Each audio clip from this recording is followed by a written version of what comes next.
கர்த்தனாமோ என் புகலிடமே கருத்தோடு துதித்திடுமே யெகோவா நீரே எல்லாமே காத்துக்கொள்வீர் யெகோவா நீரே எல்லாமே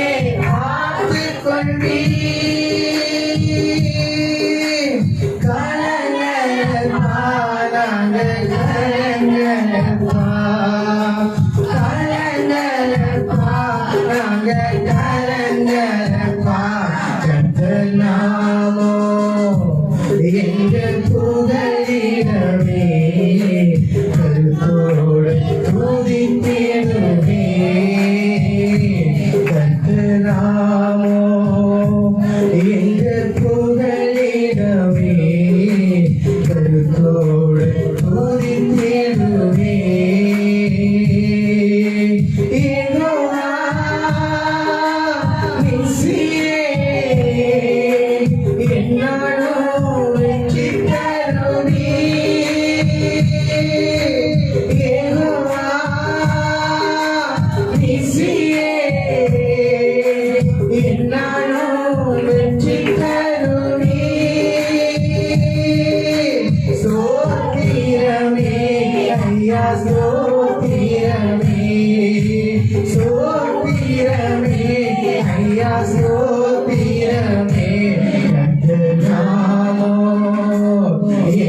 புகலிடமே கருத்தோடு துதித்திடுமே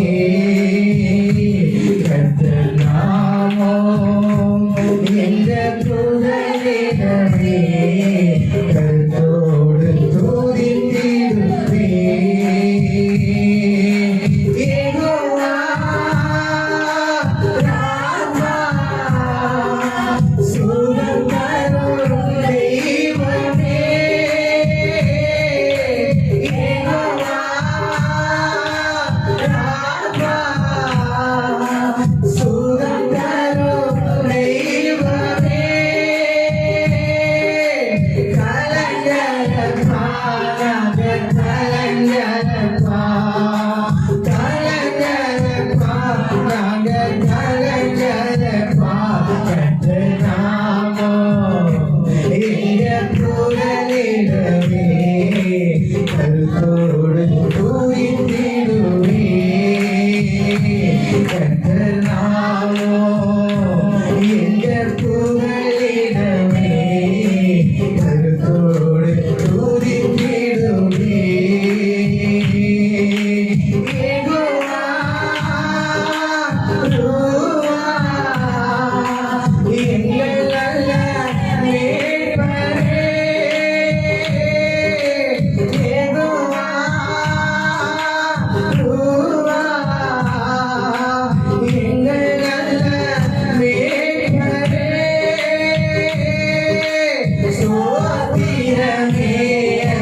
கர்த்தனாமோ எங்கள் புகலிடமே கருத்தோடு துதித்திடுமே கர்த்தனாமோ எங்கள் புகலிடமே கருத்தோடு துதித்திடுமே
அப்பா அப்பா சொல்லி நாங்கள் துதிக்கும்படியான இடத்துல கடந்து வந்திருக்கிறோம்ப்பா.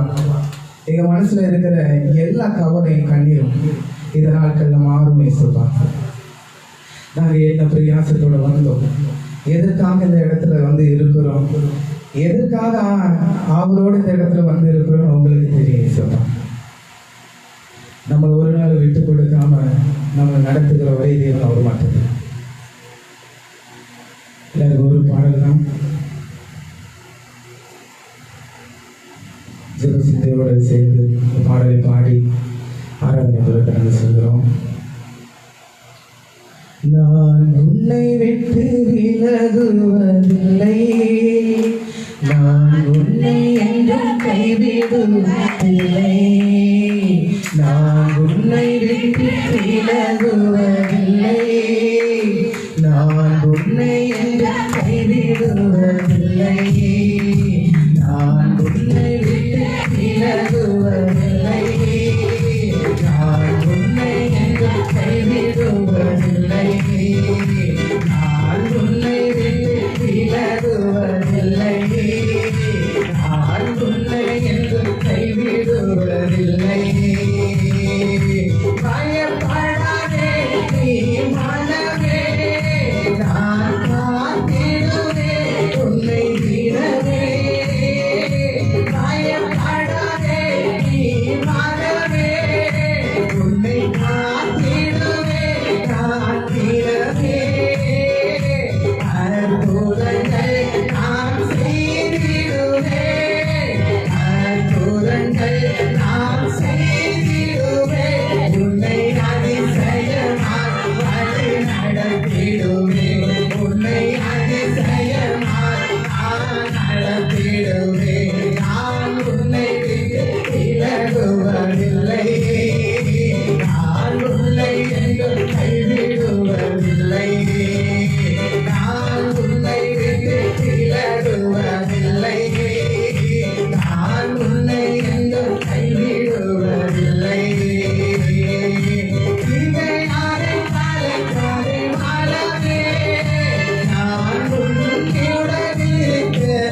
நேராக அந்த கண்களை ஏறெடுப்போமா.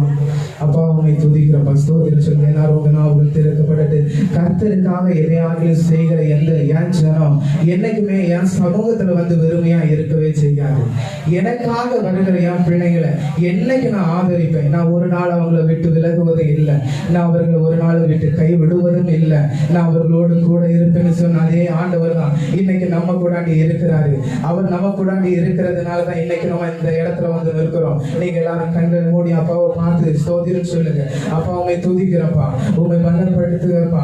அப்பா உண்மை நாங்க பலப்படுத்துகிறோம்ப்பா, உண்மை கனப்படுத்துகிற ராஜா, உண்மை மகிமைப்படுத்துகிறப்பா, உண்மை மகிமைப்படுத்துகிறப்பா. அப்பா அப்படியே எல்லாரும் சேர்ந்து ஸ்தோத்திரம் சொல்லுங்களேன், ஸ்தோத்திரம் சொல்லுங்க. அப்பா ஸ்தோத்திரம்ப்பா, நீ நல்லவர், நீ நல்லவர் இயேசுப்பா. உண்மை துதிக்கிறப்பா, உண்மை துதிக்கிறோம், உண்மை துதிக்கிறப்பா. உமது ஸ்தோத்திரம்ப்பா, உமது ஸ்தோத்திரம்ப்பா. ரீகா சேகன துரவலவா, ரீகாலா சேகன துரந்தரவலவா. சர்வ வல்லவருடைய நிழலில் நம்ம தங்கி இருக்கிறோம். நீங்க உங்க வாய்களை திறந்து அப்பாவோட சமூகத்துல உங்க வாய்கள் திறக்கப்பட்டாதான் நம்ம வாய் நிரப்பப்படும். நீங்க துதிங்க, அப்பாவை பார்த்து துதிங்க. ஸ்தோத்திரம் இயேசுப்பா. கர்த்தாவே உன்னை துதிக்கிறோம் இயேசுப்பா. அப்பா ஸ்தோத்திரம். நீங்க சொல்லியிருக்கீங்கப்பா, நான் உன்னை விட்டு ஒரு நாள் விலக மாட்டேன், உடனே கைவிடுவதில்லைன்னு சொல்லியிருக்கீங்கப்பா. இந்த வருஷம் ஆரம்பம் முதல் கொண்டு எங்களை விட்டு நீங்க ஒரு நாள் விலகாது இருக்கிறவரப்பா. அப்பா ஸ்தோத்திரம். கடைசி முடிவு பரியந்த வரையிலும் நீர் எங்களோடு கூட இருந்து எங்களை நடத்துகிற தேவனா இருக்கிறீங்க இயேசுப்பா. அப்பா அதற்காக உமது ஸ்தோத்திரம்ப்பா, உமது ஸ்தோத்திரம்ப்பா, உமது ஸ்தோத்திரம்ப்பா. ஸ்தோத்திரம் ராஜா, ஸ்தோத்திரம் ராஜா. நல்ல நல்ல கரங்களை தட்டி இயேசுவே உம்மை துதிக்கிறோம்ப்பா, உம்மை துதிக்கிறேன்னு சொல்லுங்க. உங்க நாவுகள் திறக்கப்படட்டு.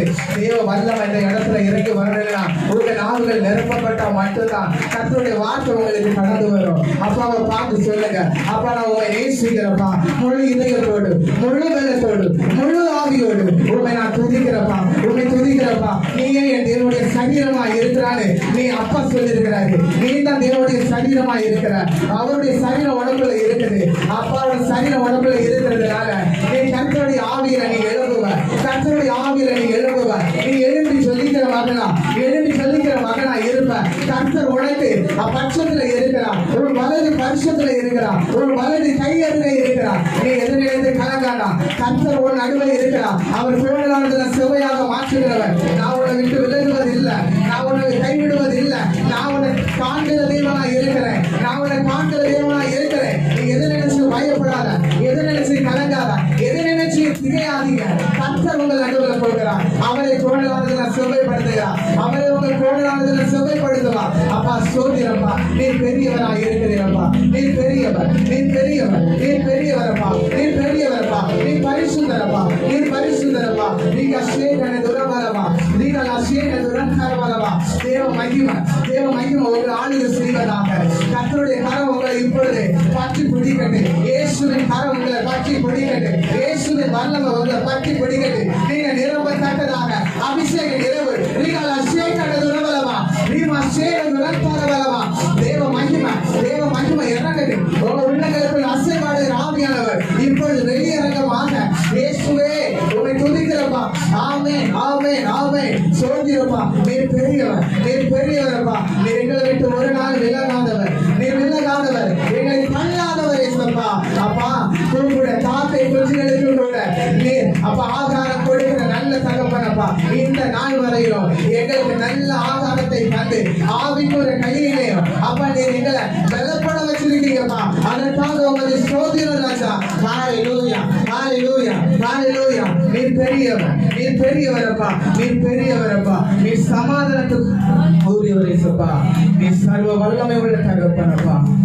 நீர் நல்லவராய் இருக்கிறீர் இயேசுப்பா. நீர் பெரியவராய் இருக்கிறீங்கப்பா. உங்க கரங்களோடு கூட ஒவ்வொரு நாளும் உண்டு இயேசுப்பா.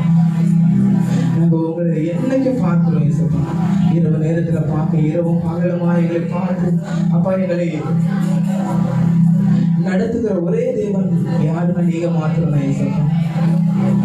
இதை நினைச்சும் கலங்க வேண்டாம். கர்த்தர் நம்மளோடு கூட இருக்கிறார். இன்னைக்கு நம்ம ஆண்டவர் இடத்துல கொண்டு வச்சிருக்கிறது அவருடைய எல்லா கிருபையும். அவர் கிருபை இல்லைன்னா நம்ம இன்னைக்கு வரைக்கும் நம்ம வாழவே முடியாது. அவர் பெரியவராக இருக்கிறார். அவர் சகல கணத்திற்கு மகிமைக்கு பாத்திரராக இருக்கிறார். அவர் இப்பொழுது நம்மளோடு கூட இருக்கிற தேவன். சதா காலங்களில் நான் உங்களோடு கூட இருப்பேன். நான் நம்புகிற பாத்திரம் நீங்க தான் அப்ப நம்புகிற பாத்திரம். நம்ம ஒரு நாள் வெட்கப்பட்டு போவதே இல்லை. நம்ம ஒரு நாள் கைவிடப்பட போறதே இல்லை. கர்த்தர் நம்ம நடுவுல இருக்கிறார். அவர் கோடலானதுல செவ்வையாக மாற்றுவார். நமக்கு விரோதமாக எழும்பக்கூடிய எந்த ஆயுதமும், நம்ம குடும்பத்துக்கு விரோதமாக எழும்பக்கூடிய எந்த ஆயுதமும் அது என்னை எழும்பவே செய்யாது. கர்த்தர் நமக்கு முன்பாக கடந்து செல்கிறார். அவர் போகிற இடம் என்னைக்குமே அப்பா செவ்வையாக தான் மாற்றுவாரு. நீ எதை நினைச்சு கலந்து வேணும் அவங்க கரங்களை உயர்த்தி அப்ப பார்த்தபடி நீ பெரியவரே சபா, நீ பெரியவரே சபா, நீ பெரியவரே சபா, உன்னை துதிக்கிறப்பா, சோதிரப்பா, நீ பெரியவரே, நீ பெரியவரே சபா.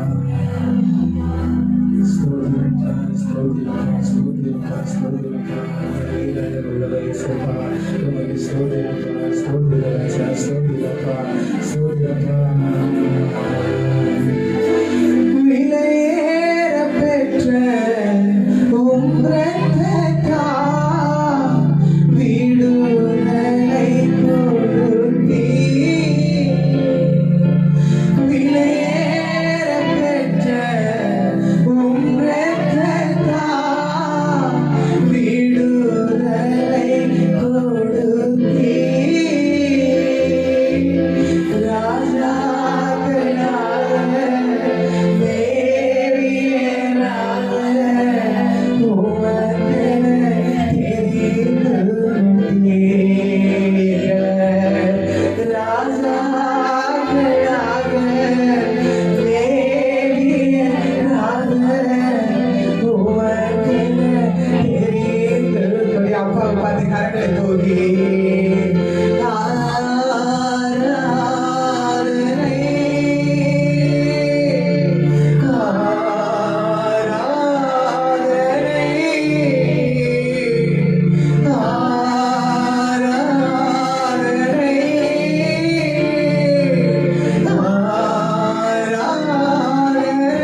அவர்தான் நமக்கு இப்போ வழிகாட்டுகிற தெய்வம். நமக்கு வழிகாட்டுகிற தெய்வம் அவர் மட்டும்தான். கரங்களை தூக்கி வழிகாட்டும் தெய்வம் துணையாளரே, தேற்றும் தெய்வமே, வழிகாட்டும் தெய்வம் துணையாளரே, பேசும் தெய்வமே, அன்பாய்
வார்த்தைகளை எந்த சனமும் வெறுமையாய் போகாதபடி அவங்க பாத்திரம் நிரம்பி வழியத்தக்கதாக தேவ வார்த்தை நிரம்பும்படியாக அவங்க வீடுகளுக்குள்ள அவர்களுடைய வாழ்க்கையில அவருடைய உள்ளங்களுக்குள்ள புது கிருபையினாலும் புது மகிமையினாலும் என் தேவாதி தேவனை நிரப்பும்படியாக நான் சொல்லிக்கிறப்பா.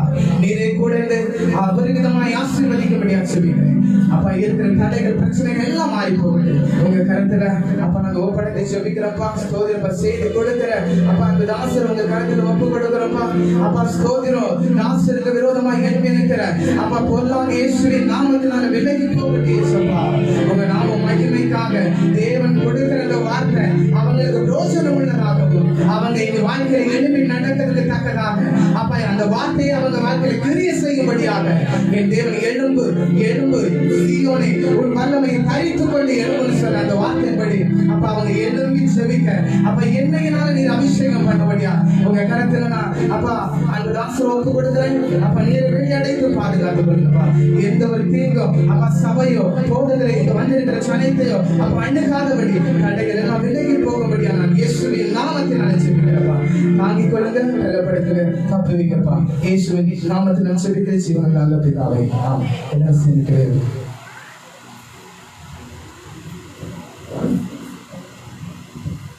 கைகளை உயர்த்தி ஹல்லேலூயா ஹல்லேலூயா ஹல்லேலூயா. இந்த சின்ன பிள்ளைங்க அப்படியே முன்னாடி வந்துட்டீங்க. சின்ன பிள்ளைங்க யூத் எல்லாம் அப்படியே முன்னாடி வந்துட்டீங்கன்னா ரொம்ப நல்லா இருக்கும். ஏன்னா வர தடைப்பட்டவர்கள் இனிதான் வருவாங்க. கொஞ்சம் நம்ம எல்லாருமே கொஞ்சம் முன்னாடி வந்துட்டீங்கன்னா கொஞ்சம் நல்லா இருக்கும். அப்படி கொஞ்சம் முன்ன வந்துருங்களேன்.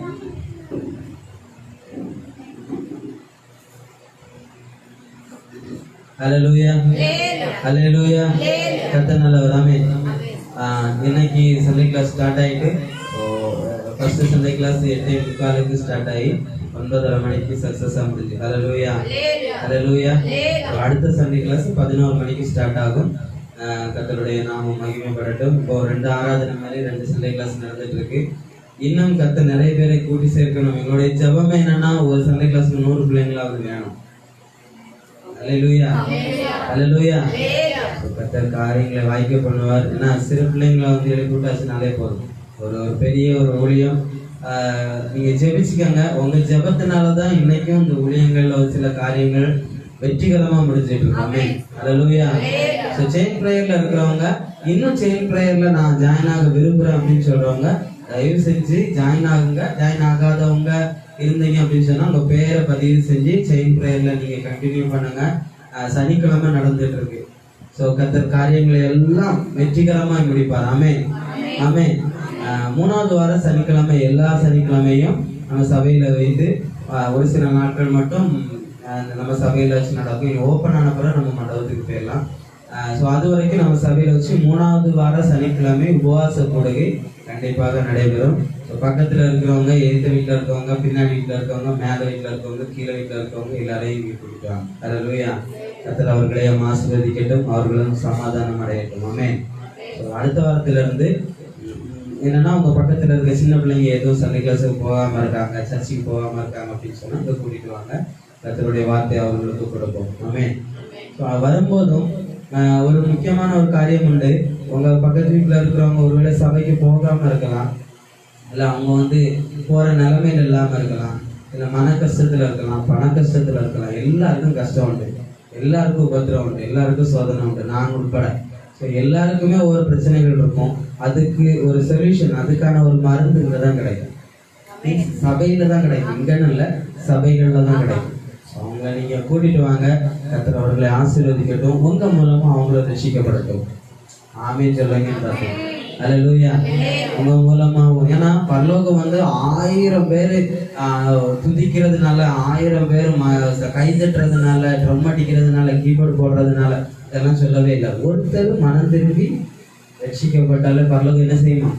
களி கூறுமா? ஹல்லேலூயா. ஸோ நம்ம அதுக்காக ஜெபித்துக் கொள்வோம். சபைக்குள்ள தேவைகள் நிறைய இருக்கு, அதுக்காக நீங்க ஜெபிச்சுக்கங்க. ஜெபத்துல வைங்க. அது போதும். ஏன்னா நீங்க ஜெபத்துல வச்ச ஒவ்வொரு காரியங்களும் எங்க இருந்தோ யாரெல்லாமோ கொண்டு சந்திச்சு அந்த காரியங்கள் எல்லாம் நிறைவேற்றிட்டே இருக்காரு. ஹல்லேலூயா. நீங்க ஜெபிச்சா மட்டும் போதும். கர்த்தர் நிறைய செய்ய விரும்புறார். இன்னும் சபையை ஆசீர்வதிக்கட்டும். சபைக்காக, சபை போதகருக்காக, சபை போதகர் குடும்பத்துக்காக, ஊழியங்களுக்காக, ஊழியக்காரர்களுக்காக, சபையில் உள்ள தேவைகள், அது மட்டும் இல்லை சண்டே கிளாஸினுடைய காரியங்கள், Sunday class teachers, Sunday class volunteers, church volunteers, சர்ச்சில் இருக்கிற ஒவ்வொரு காரியம் எல்லாருக்காகவும் நீங்க ஜெபிச்சு கொள்ளுங்க. கர்த்தர் அவர்களை ஆசீர்வதிக்கட்டும். ஆமென். ஹல்லேலூயா, ஹல்லேலூயா. கர்த்தருடைய பரிசுத்த நாமத்துக்கு மகிமையும் கனமும் உண்டாகட்டும். இந்த நல்ல நேரத்துக்காக நான் ஆண்டவரை துதிக்கிறேன். விசேஷமாய் வருகிற 5ஆம் தேதி ஞானஸ்தான ஆராதனை நடக்கிறது. நீங்கள் தயவாய் ஞானஸ்தானம் எடுக்க விரும்புகிறவர்கள் அதனை பங்கு கொள்ளும்படி உங்களை அன்போடு கூட கேட்கிறேன். கர்த்தர் ஆசீர்வதிப்பாராக. அல்லேலூயா. வருகிற 5ஆம் தேதி நாம் ஞானஸ்தானத்துக்கு நேராக ஆராதனைக்கு நேராக இருக்கிறது. அதில் நீங்கள் பங்கு கொள்ளுங்கள். ஞானஸ்தானம் எடுக்காதவர்கள் பங்கு கொண்டு அதே முதல் ஞாயிற்றுக்கிழமையில நமக்கு திருவிருந்து ஆராதனை நடக்கும். அதில் நீங்கள் பங்கு கொள்ளும்படி உங்களை அன்போடு கூட கேட்கிறேன். கர்த்தர் தாமே பெரிய காரியங்களை நம்முடைய மக்கள் செய்வாராக. அல்லேலூயா. அதே போல நம்முடைய சபையினுடைய அடுத்த மாதத்தில் ஒரு சகோதரிக்கு மேரேஜ், அது இன்னொரு 2 பேர் நம்முடைய சபையிலே மேரேஜுக்காக ஒழுங்குபடுத்தப்பட்டிருக்கிறது. அதுக்காக அந்த பிள்ளைகள் குடும்பத்துக்காக நம்ம சொல்லுங்கள். இன்னும் நம்முடைய சபையிலே வாலிபர்கள் இருக்கிறார்கள், வாலிபர் சகோதரர்கள் சகோதரிகள் இருக்கிறார்கள். அவருடைய குடும்பங்களுக்காக, அவருடைய எதிர்காலங்களுக்காக நம்ம ஜெபிங்க. அவருடைய நல்ல வாழ்க்கையை ஆண்டவர் கொடுப்பதற்காக ஜெபிங்க. நான் ஜெபித்து கொண்டிருக்கிறேன். உங்களுடைய ஜெபத்தில் இந்த தாங்குங்கள். கர்த்தருடைய அதிகமாக ஆசீர்வாதம். கண்களை மூடி ஆண்டவருடைய வார்த்தைகளுக்கு நேராக நாம் அப்படியே கண்களை மூடி நாம் ஜெபிக்கலாம். கர்த்தர் நல்லவர். வாழ்வது நானல்ல, என்னில் இயேசுவே வாழ்கின்றார். நம்முடைய பிரசன்னத்தை எங்களுக்கு தாங்க. நம்முடைய அளவிட முடியாத தெய்வீக பிரசன்னம் இந்த இடத்துல எனக்கு வரட்டும். என் உடல் உமக்கு சொந்தம், இது என்னாலும் வாசம் செய்யும், இது என்னாலும் வாசம் செய்யும். அடிமை நான் ஆண்டவரே, என்னை ஆட்கொள்ளும் என் தெய்வமே. அடிமை நான் ஆண்டவரே, என்னை ஆட்கொள்ளும் என் தெய்வமே. என்னுடன் உமக்கு சொந்தம், என்னுடன் உமக்கு சொந்தம், இது என்னாலும் வாசம் செய்யும், இது என்னாலும் வாசம் செய்யும். அடிமை நான் ஆண்டவரே, என்னை ஆட்கொள்ளும் என் தெய்வமே. உலக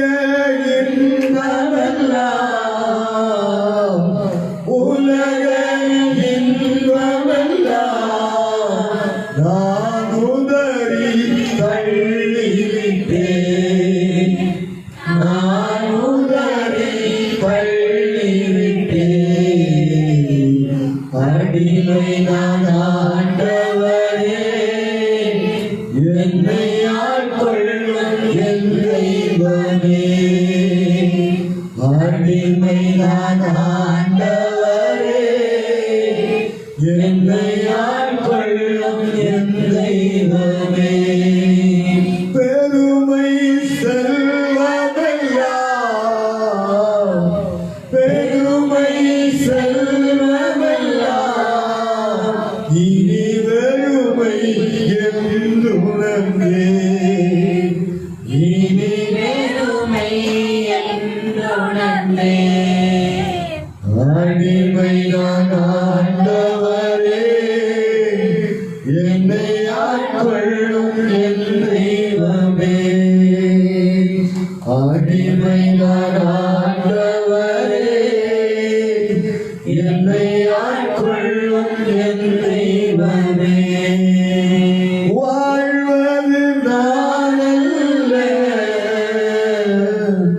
வாழ்வது நானல்ல, என்னில் இயேசுவே வாழ்கின்றார், என்னில் இயேசுவே வாழ்கின்றார்.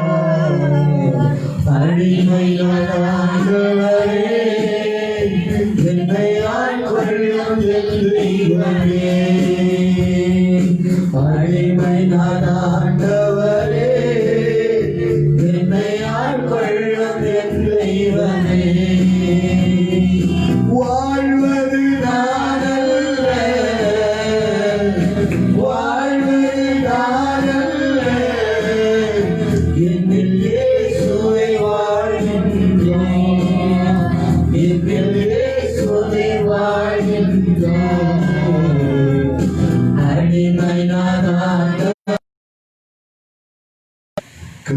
சமாதானம் சந்தோஷத்தையும் எங்களுக்கு தாரும். பெரியார்களை கத்த செய்ய ஒரு வார்த்தைகளை எண்ணி நாங்கள் சந்தோஷம் அடைகிறோம். பொறுப்படுத்திக் கொள்ளும் இயேசுவின் நாமத்தில் ஜெபிக்க நல்ல பிதாவே, ஆமென். அல்லேலூயா. ஆண்டவராகிய கர்த்தருடைய நாமத்துக்கு மகிமையும் கனமும் உண்டாகட்டும். இன்றைய செய்தி நிழல் என்று சொல்லி ஆண்டவருடைய வார்த்தைகளுக்காக நான் கடந்து போக விரும்புகிறேன்.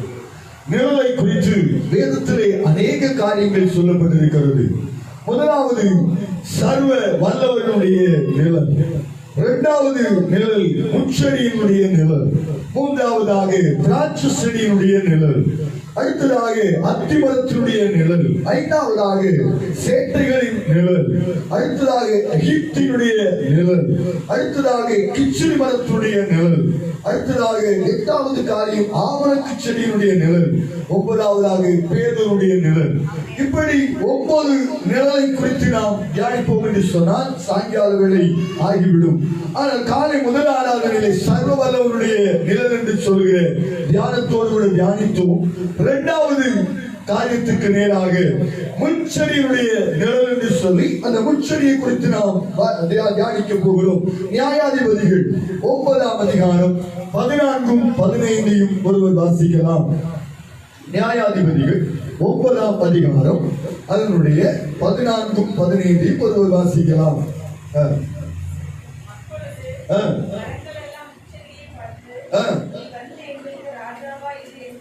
என்றது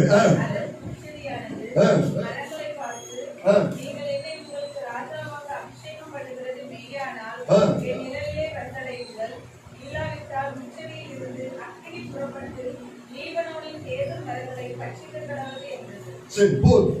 இங்கே 3 காரியங்களை இந்த வேதத்திலே சொல்லப்பட்டிருக்கிறது. தேவனுக்கும் மனுஷனுக்கும் பயனற்றது.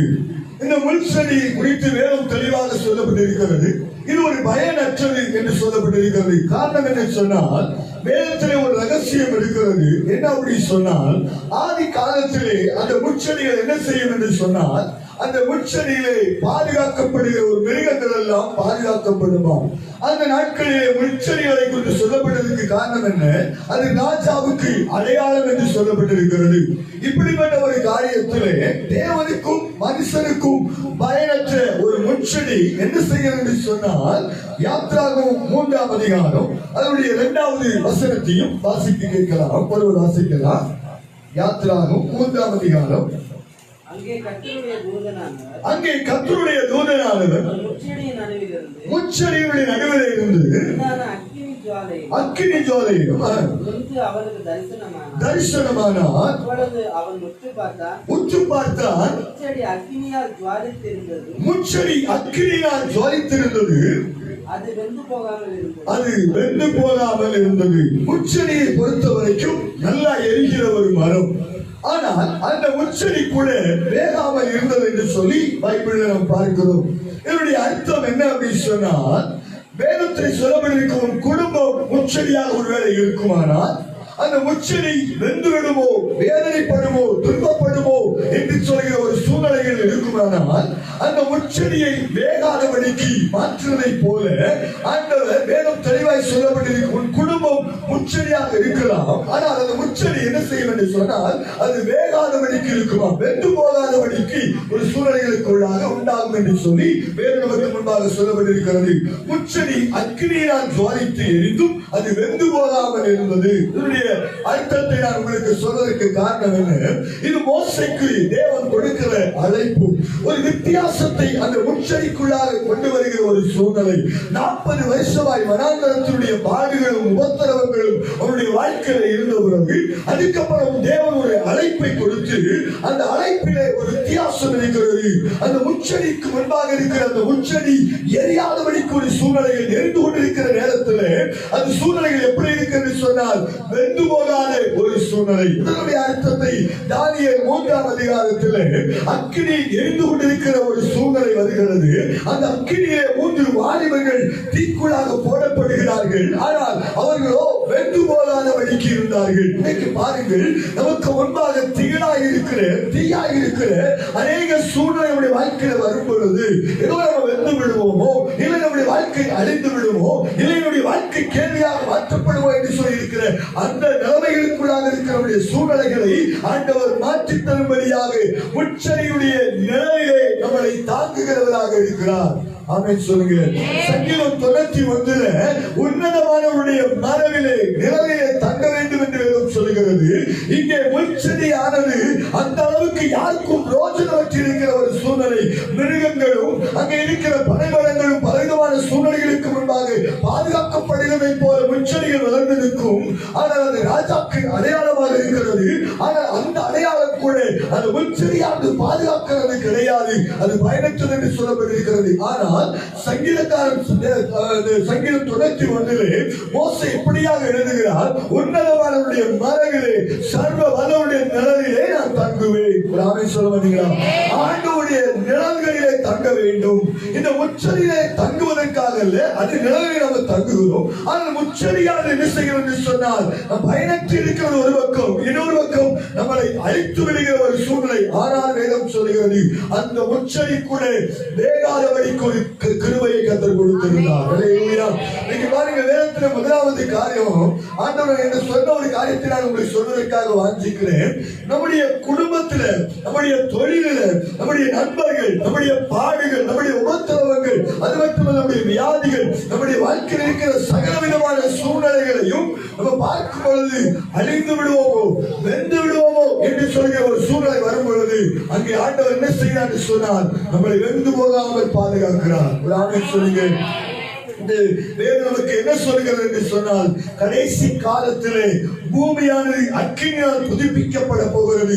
அதில் நீங்களும் நானும் வேகாதபடிக்கு நம்மை பரிசுத்தப்படுத்தி விசுவாசத்தின் ஆழத்துக்குள்ளாய் கொண்டு போய் நம்மை வழிநடத்துவதற்கு தான் ஒரு நிழல் நமக்கு தேவை. ஆமென் சொல்லுகிறார். தேவனுடைய நிழல் நமக்கு தேவை, முச்சரியுடைய நிழல் நமக்கு தேவை, முச்சரியுடைய சூழ்நிலைகள் நமக்கு தேவை. காரணம் என்ன அப்படி சொன்னால் முச்சரியை தான் மோசே கர்த்தர் அழைத்தார். ஒன்றுமில்லாதவரை, தனித்து விடப்பட்டவராய், தனியாய் இருந்த மனிதரை லட்சங்களுக்கு அதிபதியாய் மாற்றினது இந்த முச்சரிக்கு முன்பாகத்தான். அல்லேலூயா. ஒரு அழைப்பை பெற்ற ஒரு மனிதன் இந்த முச்சரியுடைய நிழலுக்குள்ளாய் கடந்து போனபடினால், முச்சரியை தேவன் அழைத்தபடினால், தேவதூதன் அழைக்கிறார், அங்கே வருகிறார், ஆண்டவருடைய வார்த்தைகள் கடந்து வருகிறது, பயங்கரமான சூழ்நிலைகள் வருகிறது. ஆனால் முச்சரிக்கு முன்பாக வந்த மனிதன் முச்சரியும் வேகாது இருந்தது. முச்சரிக்கு முன்பாக அந்த நிழலுக்குள்ளாய் வந்த மனிதன் அவருடைய பிரகாசமான ஒரு வாழ்க்கை கடந்து வந்தது. அல்லேலூயா. இருக்கிற நீங்கள் ஒரு முச்சரிக்குள்ளாக ஒரு குடும்ப வாழ்க்கை நடந்து கொண்டிருப்பேன் என்று சொன்னால், வேதனையான ஒரு சூழ்நிலைகளுக்குள்ள இருப்பேன் என்று சொன்னால், நிச்சயமாய் சொல்கிறேன் ஆண்டவரை வேகாதபடிக்கு நன்மைக்கு ஏதுவாகத்தான் அந்த முச்சரி நமக்கு முன்பாக வைத்திருக்கிறார். முட்கள் என்று சொன்னால் குத்திவிடும், முட்கள் என்று சொன்னால் அது எரிக்கப்படும், முட்கள் என்று சொன்னால் வேதனைப்படுத்தும். ஆனால் வேதம் சொல்கிறது அந்த நிழல்தான் நம்மளை அரவணைத்து நம்முடைய அழைப்பை ஏற்றுக்கொண்டிருக்கிறது. அல்லேலூயா. மோசேயுடைய அழைப்புக்கு காரணம் இந்த முச்சரியுடைய நிழல். இந்த முச்சரிக்குள்ளால் அவ்வளவு தூரம் அக்கினி எரிந்திருந்தாலும் பார்க்கும் பொழுது வேகாதபடிக்கு இருந்தபடினால் ஒரு வித்தியாசம் இருந்தது. முச்சரி என்று சொன்னால் தேவன் பேசுகிற இடம், முச்சரி என்று சொன்னால் தேவனுடைய வார்த்தை கேட்டு அழைப்பை பெற்று ஓடின இடம், முச்சரி என்று சொன்னால் தேவனுக்காய் வைராக்கியமாய் ஆண்டவருடைய சத்தத்தை கேட்டு ஓட வேண்டும் என்று சொல்லி பிரயாசப்பட்ட இடம் தான் முச்சரியானது. அல்லேலூயா. இன்னைக்கு இருக்கிற நாம் தேவனுடைய நிழலிலே தங்குவோமானால், தேவனுடைய நிழலுக்குள்ளாக வாழ்வோம் என்று சொன்னால், எவ்வளவு சூழ்நிலையுடைய வாழ்க்கையில் வந்தாலும் நம்மளை கைவிடாதவர், நம்மளை அரவணைக்கிறவர் நம்மளோடு கூட இருக்கிறது நம்முடைய சொந்த கண்கள் காணும். ஆமென் சொல்ல மாட்டீங்களா? வேதத்தில் வாசிக்கும் பொழுது வேதம் அருமையாக சொல்ல 7வது வசனத்தை வாசிக்கலாம். யாத்திராகமம் 3ஆம் அதிகாரம் 7வது வசனத்தை வாசிக்கலாம். அப்பொழுது கர்த்தர்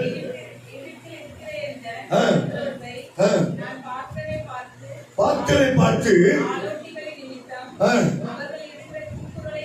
அவர்கள் கூப்பிடுகிற கூக்குரலை கேட்டு அடிமைத்தனத்திலிருந்து விடுதலையாக்கின ஒரு விடுதலையாக்குவதற்காய் காரணமாய் இருந்த இடம்தான் ஒரு முச்செடி. இந்த முச்செடியுடைய நிழலுக்குள்ளாக மோசே அங்கே நிற்கிறான். மோசேயுடைய சூழ்நிலைகள் ஆண்டவருடைய அழைப்பை பெற்றுக்கொண்டு அடிமைத்தனத்தில் இருக்கிற ஜனங்களை விடுதலையாக்குவதற்காக தேவனுடைய சத்தத்தை கேட்கிற ஒரு இடம்தான் முச்செடியாக இருக்கிறது. நான் அன்பாய் சொல்கிற ஒரு காரியம், முச்செடியினுடைய வாழ்க்கை நம்முடைய வாழ்க்கையில் இருக்கும் பொழுது ஒன்று புரிந்து கொள்ளுங்கள், அழைப்பு நம்ம மேல இருக்கும். அழைப்பு நம்ம மேல இருக்க மட்டுமல்ல, அடிமைத்தனத்திலே ஆண்டவரை ஏற்றுக்கொள்ளாது, ஆண்டவருடைய சமூகத்திலே வாழாது அநேக ஜனங்களை விடுதலையாக்க செழிப்பாக்குகிற ஒரு இடமாக மாற்றப்படுகிற இடம்தான் முட்செடி. ஆமென். வசனத்திலே வாசிக்கும் பொழுது 40 வருடமாக உருவாக்கப்பட்ட இடத்துக்கு முன்பாக ஒரு மனிதன் தனியாய் கடந்து வருகிறார்.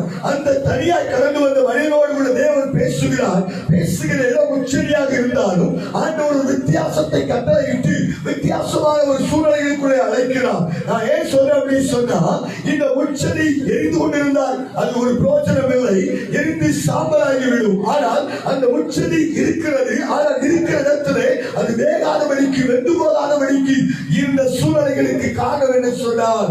மோசே கொண்டு கர்த்தர் பெரிய காரியங்களை செய்வதற்காக. அல்லேலூயா. மோசே முதலாவது ஒரு பயப்படுறான், வருவதற்கு யோசிக்கிறான். ஆனால் ஆண்டவருடைய தேவன் தூதருடைய சத்தம் கேட்கப்படுகிறது. வருகிறான். வருகிறதுமாய் ஒவ்வொரு படிப்படியான வித்தியாசங்களும் மாற்றங்களும் கலந்து வருகிறது. இன்றைக்கு ஆண்டவர் நம்ம கூட பேசுகிறது. அதுதான் தரிசனம் உண்டாகும். ஆமென். முட்செடி நமக்கு முன்பாக இருக்குமானால் அது தரிசனத்துக்கு நேராக மாறும். தரிசனம் என்பது உங்களுக்கு தெரியும். தேவன் கொடுக்கிற தரிசன வெளிப்பாடுகள் எல்லாம் அதிலே தான் கடந்து வருகிறது. இந்த முட்செடியை பெற்ற தரிசனம் தான் எகிப்திலிருந்து அடிமைப்பட்டிருந்த ஜனங்களை தேவ சமூகத்திலே கொண்டு வருவதற்கான ஒரு கருவியாக இருந்தது. அனுமித்தமாகத்தான் காலை கடந்து வந்தது, அனுமித்தமாகத்தான் தண்ணீர் கடந்து வந்தது, அனுமித்தமாகத்தான் செங்கடல் இரண்டாக பிளக்கப்பட்டது. ஒவ்வொரு காரியங்கள் நடப்பதற்கு காரணமாக இருந்தது இந்த முட்செடி. அல்லேலூயா. முட்செடி மரங்களும் வல்லமைகளை புதிதாக்கப்படவும், இந்த முட்செடியானது அநேகருடைய வாழ்க்கையை புதுப்பிக்கப்படவும், அடிமைத்தனத்தில் இருந்த ஜனங்களை விடுதலையாக்கி கொண்டு வருவதற்கும் இந்த முட்செடி ஆரம்பத்திலே காரணமாக இருந்தது. நம்ம முட்செடி என்று சொன்னால் அதை பிடுங்கி தூர போட்டு விடுவோம். முட்செடி என்று சொன்னால் அது வேண்டாம் என்று சொல்லி ஒதுக்கி விடுவோம். ஆனால் இந்த முட்செடியானது என்ன செய்தது என்று சொன்னால் ஆயிரக்கணக்கான லட்சக்கணக்கான ஜனங்களை வழிநடத்துவதற்கு ஒரு முட்செடியாக இருந்தது. அல்லேலூயா. நீங்கள் ஒரு முட்செடி என்று சொன்னால், முட்செடியுடைய நலனுக்குள்ளே நீங்கள் இருக்கின்ற சொன்னால், உங்களை கொண்டு நூற்றுக்கணக்கான ஆயிரக்கணக்கான ஜனங்களை தேவனுக்கு முன்பாய் கொண்டு வரும்படியால் கர்த்தர் ஒரு கருவியாய் கர்த்தரை பயன்படுத்துவார். ஆமென். இன்றைக்கு தேவனுக்கு முன்பாக சொல்லுகிற காரியம் என்ன தெரியுமா? நாம் படுகிற வேதனை, அந்த வேதனை முட்செடிக்கு தெரியாது. ஆனால் அதை பார்க்கிற ஆண்டவருக்கு தெரியும். அடிமைத்தனத்தின் ஜனங்களுடைய வேதனைகளை பார்த்து ஆண்டவர் எங்கேயோ பேசியிருக்கலாம். ஆனால் முட்செடியை கண்டு அந்த முட்செடியில் ஒரு அற்புதத்தை செய்து அந்த முட்செடியின் வித்தியாசத்தை கண்டுகொண்டு ஒரு மாற்றத்தை உண்டாக்கி மோசேயை கர்த்தர் ஊழியத்துக்கு என்று சொல்லி அழைத்து பயன்படுத்த ஆரம்பித்தார். ஆமென். யோசிக்கிறேன், ஒரு முட்செடியானது மட்டும் அந்த மனிதனுடைய வாழ்க்கையை ஒரு வித்தியாசத்தை உண்டாக்க விட்டார். அவரது அருகில் ஆண்டவருடைய சத்தத்தை கேட்டு போயிருக்க மாட்டார். ஏதோ ஒரு காரியமுடைய வாழ்க்கையில் இருந்தாலும் ஆனால் லட்சங்களுக்கு ஒரு அதிபதியாக கர்த்தர் மாற்றினார். முட்செடியுடைய நிழல் நம்முடைய வாழ்க்கையில் இருக்கும் என்று சொன்னார். நிச்சயமாக இதற்கு ஒரு ஆசீர்வாதமாய் மாறும். ஏசாயா தீர்க்கதரிசன புத்தகம் 7ஆம் அதிகாரம் அதனுடைய 23 முதல் 25 வரைக்கும் வாசிப்போம் என்று சொன்னார். ஒருவர் வாசிக்கலாம். ஏசாயா தீர்க்கதரிசனம் 7ஆம் அதிகாரம் 23 முதல் 25 வசனம். அந்நாளிலே 1000 வெள்ளிக்காசு பெறும் 1000 திராட்சை செடி இருந்த நிலமெல்லாம் முட்செடியும் நெரிஞ்சலுமாகும். தேசமெங்கும் முட்செடியும் நெரிஞ்சிலும் உண்டாயிருப்பதினால் அம்புகளையும் வில்லையும் பிடித்து அங்கே போக வேண்டியதாயிருக்கும். மண்வெட்டியால் கொத்தப்படுகிற மலைகள் உண்டு. முட்செடிகளுக்கும் நெரிசல்களுக்கும் பயப்படுவதனால் போகக்கூடாமையால் அவர்கள் மாடுகளை ஓட்டி விடுவதற்கும் ஆடுகள் விற்பதற்குமான இடமாக இருக்கும் என்றார். போதும். பாருங்க, இங்க என்ன சொல்லப்பட்டிருக்கிறது சொன்னால், அந்நாட்களினுடைய ஆசிரியரின் மூலமாக யூதாவிற்கு அழிய வந்த ஒரு நாட்கள் வெறுத்து சொல்லப்பட்டிருக்கிற யூதாவிற்கு அழிவு வந்த ஒரு நாட்கள் உண்டாம். அந்த நாட்களிலே சம்பவிக்கிற காரியம் என்ன அப்படின்னு சொன்னால், பயங்கரமான அந்த காடு போல அந்த முட்செடிகள் இருக்குமா. அந்த முட்செடிகள் இருக்கிற சூழ்நிலைகள் என்ன அப்படின்னு சொன்னால், அங்க மிருகங்கள் எல்லாம் ஒழித்து கிடக்குமா. மிருகங்கள் மட்டுமல்ல, அநேக சூழ்நிலைகள் அந்த நாட்கள் அந்த காலத்தில் திராட்சை செடிகள் இருந்த இடங்களும் முட்செடிகளும் நெரிசல்களும் இருக்குமா. இந்த காலகட்டங்களில் அந்த முட்கள் எல்லாம் இருப்பதில்லை. அந்த நாட்களில் இப்படிப்பட்ட சூழ்நிலைகள் ஏன் இருந்தது என்று சொன்னால், பயங்கரமான யுத்தங்கள் கடந்து வரும் பொழுதெல்லாம் மறைக்கப்பட்ட ஒரு சூழ்நிலைகளுக்கு முச்சடிகளுக்குள்ளாக இருக்கும். முச்சடிகளுக்குள்ளே யாரும் போக முடியாத ஒரு சூழ்நிலைகளுக்குள்ளாக இருக்கும். ஆனால் தேவனாய கர்த்தர் அந்த முச்சடியை தான் மகிமைக்குள்ளே மாற்றினார். அல்லேலூயா. வித்தியாசமாய் மாற்றினார். ஒரு மகிமையான ஒரு காரியத்துக்காக, ஒரு ஊழியத்துக்காக தெரிந்து கொள்ளப்பட்ட ஒரு சூழ்நிலைகளுக்குள்ளாய் மாற்றினார். உபாகமம் 33ஆம் அதிகாரம் அதனுடைய 16வது வசனம் சொல்கிறது. அதனுடைய கடைசி பகுதி, முச்சடி எழுந்தவனுடைய தயை யோசேப்புடைய சிரசின் மேல் இருப்பதாக. ஏன்னா தேவன் இந்த மோசேயோடு கூட இருந்த கர்த்தர் இந்த காலகட்டங்களில் இருக்கிற எல்லாருடைய தயவான வல்லமையை தர விரும்புகிறார். முச்சடியிலே எழுந்தறினவர் தேவனுடைய சமூகத்திலே முச்சடிகளுக்குள்ளாக தரிசனமாகி வெளிப்பட்டவருடைய ஆண்டவர் இன்றைக்கும் அந்த தயவு உங்களுக்கும் எனக்கும் உண்டாகும். நான் யோசித்தேன், என்னுடைய மிஷன் ஒரு பக்கம் இந்த வருஷம் ஒரு வித்தியாசமாய் மாறுகிறது என்று சொன்னாலும் ஆசீர்வாதத்தை குறித்து பேச வேண்டும் என்று சொல்கிற ஒரு ஆர்வம் என்னுடைய இதயத்தில் உண்டு. ஆனாலும் தேவனுடைய சத்தியமான வார்த்தை இந்த முச்சடி ஏன் ஆண்டவரை பேசுகிறார் என்று சொன்னால், இந்த முச்சடி உங்க மேல ஒரு அழைப்பை தருகிறது. ஆண்டவர் ஆத்துமாக்களை ஆதாயப்படுத்துவதற்காக அவருடைய நிழலுக்குள்ளாக நாம் கடந்து வந்து அழிந்து போகிற ஜனங்களை கர்த்தருக்குள்ளே கொண்டு வருவதற்கு தான் இப்படிப்பட்ட வார்த்தைகளை ஆண்டவர் நம்மளோடு கூட பேசுகிறார். சொல்லுங்க, வேதம் சொல்லுகிறது, உள்ளான மனிதன் புதிதாக்கப்படுவதற்காக இந்த முச்சடியினுடைய சூழ்நிலை நம்மளை குத்தும் என்று நினைக்கிறதை விட அந்த முச்சடியிலே தரிசனமாவார், அந்த முச்சடியிலே தேவன் பேசுவார், அந்த முச்சடியிலே வெளிப்பாடுகளை தருவார். என் ஆண்டவருடைய அழைப்பின்படி நான் கடந்து போவேன் என்று சொல்கிறேன். ஒரு சூழ்நிலை நம்முடைய வாழ்க்கையை ஆண்டவர் தருவதற்குத்தான் இந்த 2வது ஆராதனையில தேவன் கூட பேசுகிற காரியம், அழைப்பை பெற்று நீ வெந்து போகாதபடிக்கு தேவனுக்காக பிரகாசிக்க வேண்டும் என்று சொல்லி நம்முடைய ஆண்டவர் விரும்புகிறார். அல்லேலூயா. இது பைபிளில் அந்த காரியத்துக்கு முன்னடமானவருடைய மறைவை குறித்து நான் உங்களுக்கு சில காரியத்தை நான் சொல்வதற்காக வருகிறேன். வாசிக்கலாம். சங்கீதம் 91 அதனுடைய 1வது வசனத்தை வாசிக்கலாம். உன்னதமானவருடைய மறைவில் இருக்கிறவன் சர்வ வல்லவருடைய நிழலிலே தங்குவான். போதும் பாருங்க, தேவனுடைய வசனம் சொல்கிறது. அதேனுடைய அர்த்தம் ஏசாயா 25:4, 32:2, 49:2, 51:16 இந்த சர்வ வல்லவருடைய நிழலுடைய அடையாளங்கள் சொல்லப்பட்டிருக்கிறது. ஆனால் இந்த சர்வ வல்லவருடைய நிழல் எப்படிப்பட்ட நிழலாக இருக்கிறது சொன்னால், நம்மளை பாதுகாக்கிறதாக, அடைக்கப்பட்ட ஒரு தோட்டமாக, மறைவு கட்டப்பட்ட நீரூற்றாக நம்முடைய ஆண்டவர் நம்மை சுற்றிலும் வேலை அடைத்து நமக்கு நிழலாக இருக்கிறது நம்முடைய வாழ்க்கையை பார்க்க முடியும். இங்கே மோசே இப்படியாக எழுதுகிறார், சர்வ வல்லவருடைய நிழலிலே நான் தங்குவேன். ஆமென். பாருங்க, முச்சடியை குறித்து முச்சடியுடைய நிழல், சர்வ வல்லவருடைய நிழல், இது எதுக்கு ஒப்பாக என்று சொன்னால், மோசே கொண்டு இந்த மோசே சங்கீதம் 91 மோசே எழுதினார் என்று சொல்கிறார்கள். அந்த மோசே தான் சொல்கிறார், நான் யாருடைய நிழலை தங்குவேன்? சர்வ வல்லவருடைய நிழலிலே தங்குவேன். அல்லேலூயா. பைபிள் அருமையாக சொல்லப்பட்டிருக்கிற காரியம், அவருடைய நிழல் நம்முடைய வாழ்க்கையில் வரும் என்று சொன்னால் தேவனுடைய கண்ணிக்கு தேவன் பாதுகாப்பாராம். அல்லேலூயா. தேவனுடைய கண்ணி என்று சொன்னால் அதனுடைய அர்த்தம் என்ன சொன்னால், துன்மார்க்கம் விழுந்து வர தூதர்கள் அல்லது பிசாசுகள் என்று சொல்லப்பட்டிருக்கிறது. ஏன் அப்படி சொன்னால், தேவனை தேடுகிற ஜனங்களுக்கு கண்ணிகளை வைத்து அவன் நீதிமானாய் வாழக்கூடாது, தேவனுக்கு பிரியமாய் வாழக்கூடாது, பரிசுத்தமாய் வாழக்கூடாது என்று சொல்லி தூரப்படுத்துவதற்காக தேவனுடைய கண்ணிகள் நம்முடைய வாழ்க்கையில வருகிறது. ஆனால் அவைகளிலிருந்து தேவன் நமக்கு நிழலாயிருந்து நம்மளை பாதுகாத்துக் கொண்டிருக்கிறார். ஒரு அறையிலே சொல்லுங்க, சத்தமாக வெளியே சொல்லுங்க. தேவன் நம்முடைய வேதனுடைய கண்ணிக்கு தேவன் நம்மளை பாதுகாக்கிறார். ஏன் காரணம் என்ன அப்படின்னு சொன்னால், தேவன் நீதிமான் வேதம் சொல்கிறார். ஆனாலும் தேவன் நீதிமான்கள் துன்மார்க்கருடைய கண்ணிலிருந்து தப்புவிப்பார். ஏன் அப்படி சொன்னா, சர்வ வல்லவருடைய நிழலிலே தங்குகிற நீதிமானாய் நம்முடைய வாழ்க்கை இருக்க வேண்டும். ஆமென். யாருடைய நிழலில் தங்கணும்? மரத்துடைய நிழலா, இல்ல வீட்டினுடைய நிழலா, இல்லை குடும்பத்துடைய, இல்லை பட்டணத்துடைய நிழலா? யாருடைய நிழலை தங்க வேண்டும் என்று சொன்னால் தேவனுடைய நிழலிலே தான் நாம் தங்கணும். ஆமென். தேவனுடைய நிழலிலே தங்க வேண்டும். வசனம் அருமையாக சொல்லுகிறது. ஏசாயா 32ஆம் அதிகாரம் 2வது வசனத்தை ஒருவர் வாசிக்கலாம். வேதம் என்ன சொல்கிறது? ஏசாயா, அவர் காட்சிக்கு ஒதுக்காகவும், பெருவெள்ளத்துக்கு புகலிடமாகவும், வறண்ட நிலத்துக்கு நீர்க்கால்களாகவும், விடாய்த்த பூமிக்கு பெரும் கண்மலையும் நிழலாகவும் இருப்பார். விடாய்த்த பூமிக்கு பெரும் கண்மலையும் நிழலாகவும் இருப்பார். நம்முடைய ஆண்டவர் எந்த இடத்துக்கு எப்படியெல்லாம் நிழலா இருக்கணுமோ அந்த இடத்துக்கெல்லாம் அவர் நிழலாக இருந்து நம்மளை அரவணைத்து நம்மளை பாதுகாக்கிற ஒரு தெய்வம். ஆமென்.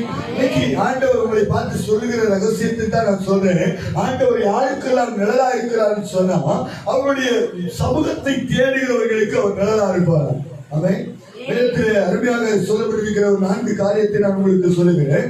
முதலாவது ஜெபம் என்கிற நிழலுக்குள்ளாக நம்ம இருக்கணும். ஆமென். இருக்கிறவங்க மட்டும் ஒரு அறிவியை சொல்லுங்க, இல்லாத ஒரு அறிவியை சொல்லுங்க. எல்லாருமே இருக்கீங்க. சரி, ஆண்டவருடைய நாமத்துக்கு மகிமை உண்டாகட்டும். முதலாவது காரியம், நம்முடைய ஜெபத்திலே தேவ சமூகத்திலே நாம் அவருக்கு முன்பாக அந்த நிழலுக்குள்ளாக இருக்க வேண்டும். ஏன் பாஸ்டர் அந்த ஜெபமே நான் நிழலில் தானே இருப்பேன் அப்படி நினைக்கலாம். தேவ சமூகத்திலே நாம் ஜெபிக்கும் பொழுது அவர் நம்முடைய சர்வ வல்லமையுள்ள தேவன் நாம் மறைவிடமாய் இருக்கிற அந்த மறைவிடத்திலே வந்து நிழலாக நின்று கொண்டு நமக்கு சகாயம் பண்ணுவதற்கு அவர் வல்லமை உள்ளவர். ஆமென். ஜெபம் நம்முடைய வாழ்க்கையிலே நமக்கு நிழல் வரும். ஏனென்று சொன்னால் தேவன் நம்மளை நிழலாய் பாதுகாப்பதற்கு நம்முடைய அதிகாலை ஜெபம் நம்முடைய வாழ்க்கையிலே உன்னதமான நிழலிலே நாம் தங்கக்கூடிய சூழ்நிலை. ஆமென். இதெல்லாம் சொன்னா உங்களுக்கு பிடிக்காதுன்னு நினைக்கிறேன். தேவன் நல்லவர். ஏன் அப்படி சொன்னா, ஒரு மனுஷன் ஒரு ஊழியர் அருமையாக சொன்னார், அந்த ஒரு சபையில ஒரு சின்ன பிரச்சனையான உடனே அதை கேட்பதற்காக சில குடும்பங்கள் எல்லாம் வந்ததாம். அந்த ஊழியர் சொன்னாராம், 2:30 மணிக்கு ஜெபிக்கிற ஒரு மனுஷன் மட்டும்தான் அந்த கேள்வி கேட்கணும். அல்ல என்று சொன்னால் அவங்களுக்கு பதில் சொல்ல முடியாது. 2:30 மணிக்கு சமூகத்திலே நீ காத்திருந்து ஜெபித்த மனுஷன் கேட்கலாம், கேள்வி கேட்கலாம் என்று சொன்னாராம். அந்த யார் வந்தவர்களுக்கெல்லாம் அவர்களுக்கு ஒன்றுமே சொல்ல முடியாத ஒரு சூழ்நிலை. காரணம் என்ன அப்படி சொன்னா, 2:30 மணிக்கு ஜெபிக்கிறதுக்கு யாருமே இல்லை. ஏன் அப்படி சொன்னா, அவர் சொன்னதனுடைய அர்த்தத்தை நான் சொல்றேன். 2:30 மணிக்குள் ஜெபிக்கிற ஒரு மனுஷன் அவனுக்கு துமுறாத ஒரு காரியம் வராதாம், தாழ்மை அவனுடைய வாழ்க்கையில வருமா. ஜெபிக்கிற ஒரு மனுஷன் என்ன செய்வான்னு சொன்னா அவனுக்கு துமிர்வாதம் வராது. ஜெபிக்கிற மனிதனுக்கு ஆண்டவருடைய நிழல் உண்டாகும் என்று சொன்னால் அந்த நிழல் என்ன செய்யும் என்று சொன்னால் தேவனுடைய தரிசனம் உண்டாகும், தேவனுடைய வெளிப்பாடுகள் உண்டாகும். தேவன் யாரை குறித்தாயும் எதை கேட்டாலும் சொல்வதற்கு அவர் வல்லமை உள்ளவராக இருக்கிறார். அதனால நீங்க தேவ சமூகத்திலே பல மணிக்கூறுகள் ஜெபிப்பதற்கு உங்களை நேரத்தை ஒதுக்குங்க.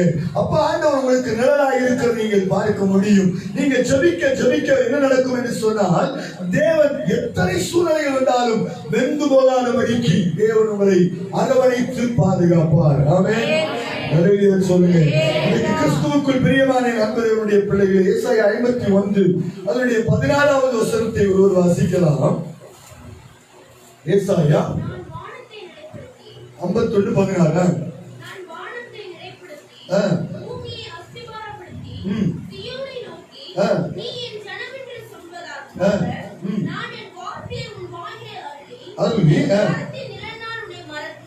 என் கரத்துடைய நிழலாய் உன்னை மறைக்கிறேன். ஆண்டவர் அவருடைய கரத்துடைய என் கரத்தின் நிழலால் உன்னை மறைக்கிறேன். ஆண்டவர் ஏசாயா தீர்க்கதரிசிக்கு அல்ல, தேவன் அவருக்கு மட்டுமல்ல, இன்னைக்கு உங்களையும் என்னை பார்த்து சொல்கிறார், என் கரத்துடைய நிழலினால் உன்னை மறைக்கிறேன். அல்லேலூயா. அவருடைய கரம் மற்றும் நம்முடைய சிரசு மேல வந்தா போதும், ஒரு பயங்கர நிழல் நம்முடைய வாழ்க்கையில உண்டாகும். நிழலுக்கு அநேக அர்த்தங்கள் இருந்தாலும் இன்றைக்கு தேவன் நமக்கு கொடுக்கிற அர்த்தம் என்ன? என்னுடைய நிழலில் நீ தங்க வேண்டும். அல்லேலூயா.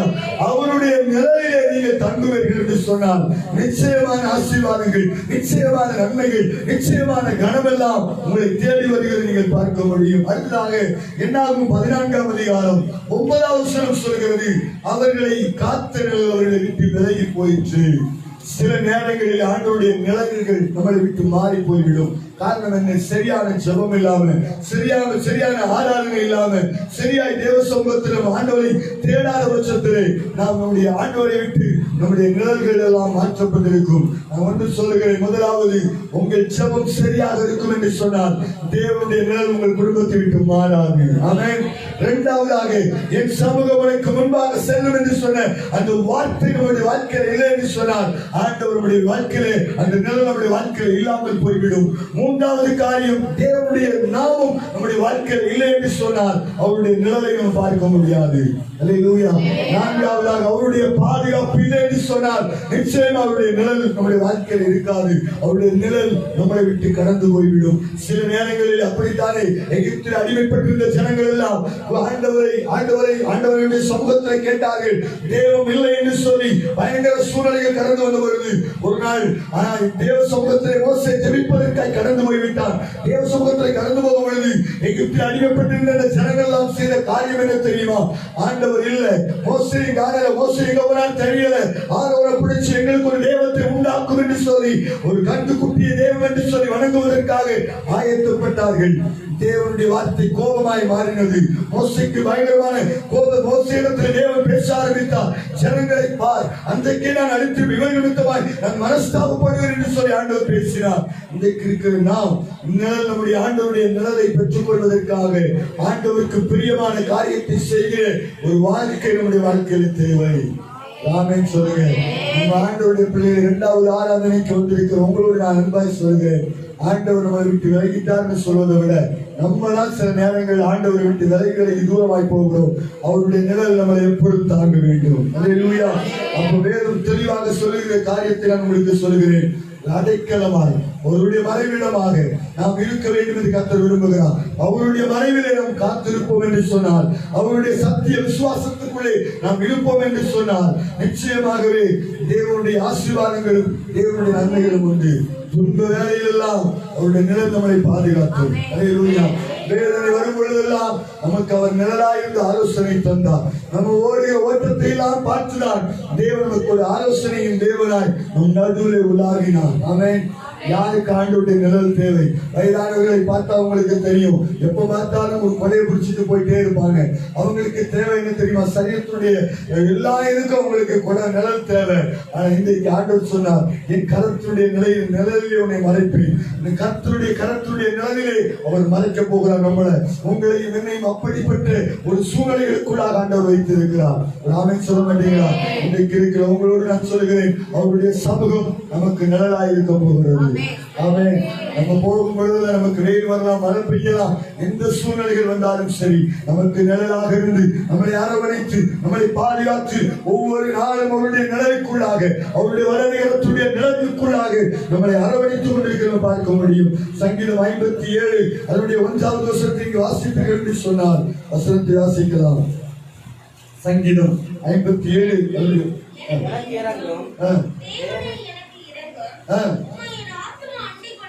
அண்டிக் கொள்கிறது, கடந்து போக மட்டும்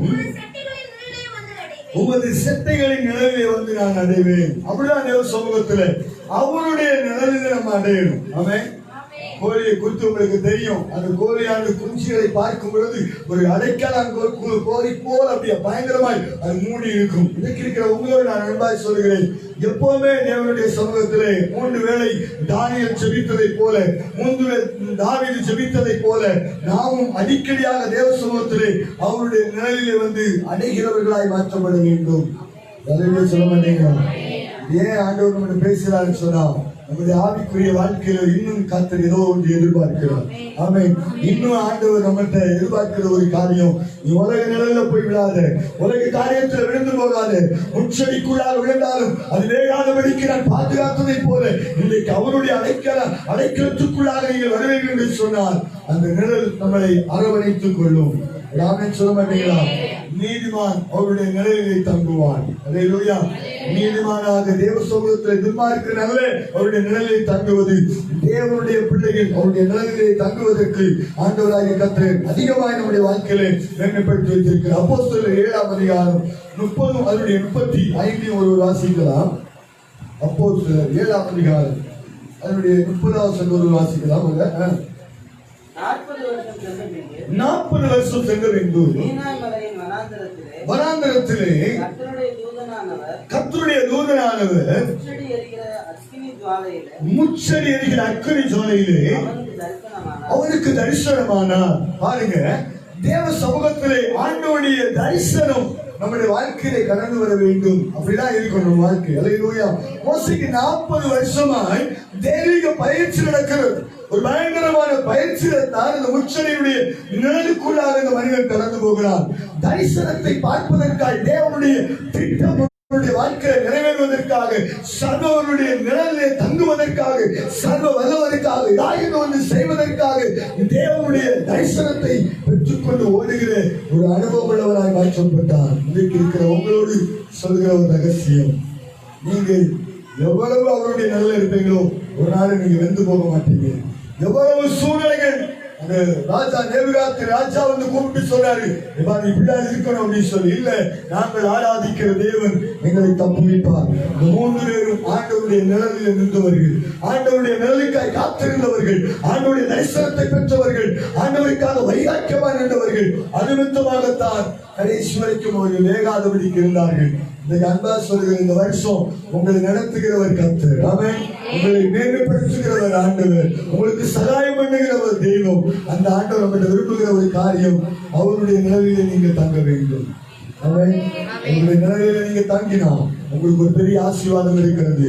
ஒன்று, ஆண்டவர் அவருடைய நிலையில் தங்குறவர்கள் கூட பேசுவார், அவருடைய நிலையில் தங்குறவர்களுக்கு தரிசனத்தை தருவார், அவருடைய நிலையில் தங்குறவர்களுக்கு அழைப்பை தருவார், அவருடைய நிலையில் இருக்கிறவர்களுக்கு வெளிப்பாடை தந்து அநேக தரங்களை ஆத்தும ஆதாயம் பண்ணுவீர்கள்.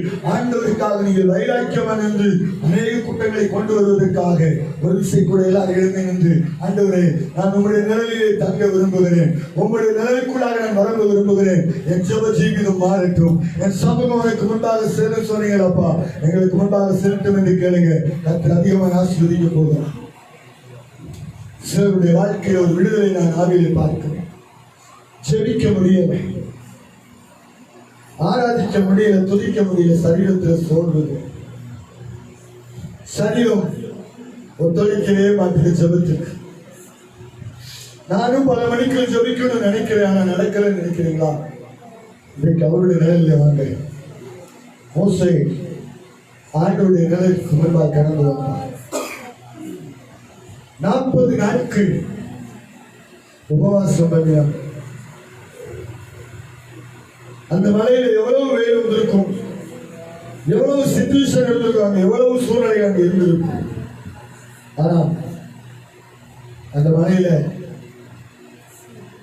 ஆண்டவருடைய பாதுகாப்பு இருந்தது. தெரியுமா? என் கரத்தின் நிழல் உன்னை மறைத்தது. என்னுடைய கரத்தின் நிழல் அப்படின்னா மோசே ஆண்டவர் சொன்னார், என் வீட்டில் நீ உண்மை உள்ளவன், என் வீட்டில் நீ உண்மை உள்ளவன். ஏன் சொன்னார் தெரியுமா? அவருடைய நிலையிலே தங்கின ஒரு மனுஷனாக இருந்தார். இன்றைக்கு ஆண்டவர் நம்மகிட்ட விரும்புகிற காரியம் அதுதான். எப்பவுமே நீ பெரிய ஜாதியாவ, நீ பெரிய ஆசீர்வாதத்தை பெற, பெரிய பண்ணி உன் பேரை பெருமைப்படுத்துவேன் தேவைதான். ஆனா நீங்கள் நானும் அவருடைய நிலைக்குள்ளாக இருக்கக்கூடிய ஒரு பாத்திரமாய் மாற்றப்படுது. ஒப்பு கொடுப்பீங்களா? ஆண்டவரே, நான் உங்களுடைய நிலையில் தங்குவதற்காக நான் வருகிறேன். சர்வ வல்லவருடைய நிழல் முச்செடி எரிந்தாலும் அது வேகாமல் இருந்தது. அவருடைய சேட்டைகளின் நிழல் நமக்குள்ளே தேவன் தங்கும்படியா வைத்திருக்கிறார். ஆராய்ச்சி வச்சுகளை கவனித்து பாருங்கள். அதை புடைப்பூட்டுகிற ஆண்டவர் அவருடைய சாயலில் படைக்கப்பட்ட உங்களையும் என்னையும் அவருடைய நிழலிலே பாதுகாத்துக் கொண்டிருக்கிறார். இந்த வருஷம் நம்ம ஜெப ஜீவிதத்தில் மாற்றத்தை கற்று விரும்புகிறார். 2, அவருடைய நாமம் இல்லாம ஒண்ணு இல்லை. 3, அவருடைய சமூகம் நமக்கு முன்பாக வரலன்னா ஒண்ணுமே இல்லை. உடைக்கப்பட்ட நேரத்தில் எல்லாம் அவருடைய நிழல் மட்டும் நம்மகிட்ட இல்லைன்னு சொன்னா என்னைக்கும் அழிந்திருப்போம். எவ்வளவோ சூழ்நிலை நம்முடைய வாழ்க்கையில் வந்த போதும் கர்த்தர் உங்களை என்னையும் கைவிடலை. அன்பு சகோதர சகோதரி, என் ஆண்டவருடைய கரத்துக்கு நிழலுக்கு நான் தங்க விரும்புகிறேன். நமக்கு தேவையான காரியத்தை தான் ஆண்டவர் பேசியிருக்கிறார். அவருடைய நிழல் நம்மளை தாங்கட்டும். அவருடைய நிழல் இந்த வருஷம் நம்மளை தாங்கட்டும், மறைக்கட்டும். நாங்கள் சொன்னார், என் ஜனத்தை பார்த்து சொல், என் குடும்பம் முச்செடிக்குள்ளாக இருந்தாலும் என் பிள்ளைகள் வெறுத்து போக மாட்டார்கள். என் பிள்ளைகளுடைய தொழில் முச்செடியை போல இருந்தால் அது வெறுத்து போகாமல் நான் பார்ப்பேன். என்னுடைய பிள்ளைகளுடைய குடும்பம், என்னுடைய பிள்ளைகளுடைய தொழில், என் பிள்ளைகளுடைய ஊழியம், என் பிள்ளைகளுடைய ஜெபம், என் பிள்ளைகளுடைய ஆராதனை விண்ணப்பத்தை கேட்காதவரை போல அல்ல, விண்ணப்பத்தை கேட்கிறவர்கள் கூட உண்டு. உன்னை பேர் சொல்லி அழைத்தவர் உன்னை வெந்து போவதற்காய் அல்ல. சகோதரா, ஒரு முடிவு எடுக்காண்டாம். உன்னை குறித்து நான் பெரிய திட்டம் வச்சிருக்கிறேன். உன்னை குறித்து நான் ஒரு பெரிய திட்டம் வைத்திருக்கிறேன். திட்டங்களை நான் நிறைவேற்றுவேன். அந்த திட்டங்கள் நிறைவேறும்.